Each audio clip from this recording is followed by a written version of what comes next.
জীবনে এমন একটা মানুষ থাকা দরকার যার কাছে নিজেকে খুচরো পয়সার মতো জমা করে রাখা যায়। অন্তত দিন শেষে মনের সব কথাগুলো কাউকে ভরসা করে বলা যায়। মানুষ কথা বলতে বলতে কখনো মরে যায় না, মানুষ ছটফট করে মরে যায় যখন সে কাউকে নিজের মনের কথাগুলো বলতে পারে না।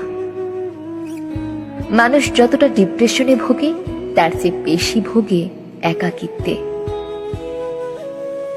ডিপ্রেশন এমন একটা সময় যেটা নিজে নিজে কাটিয়ে ওঠা যায়, কিন্তু একাকিত্ব কখনো নিজে নিজে কাটিয়ে ওঠা যায় না। একাকিত্ব দূর করার জন্য হলেও কাউকে দরকার পড়ে যার কাছে সে নিজেকে ফিরে পাবে।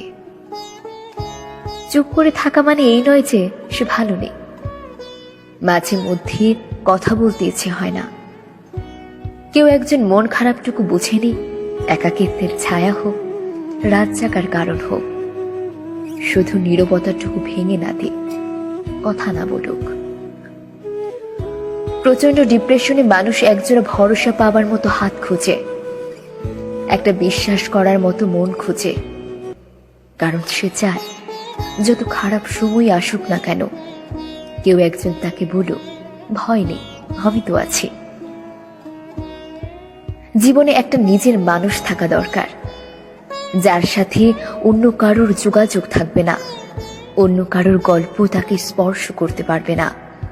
মানুষটা থাকবে একান্তই নিজের। এই 750 কোটি মানুষের মধ্যে যার একটা একান্ত নিজের মানুষ আছে, সে মানুষটা কখনো একা নয়, তাকে কখনো একাকিত্ব স্পর্শ করতে পারে না। সে সব থেকে বড় ভাগ্যবান কিংবা ভাগ্যবতী।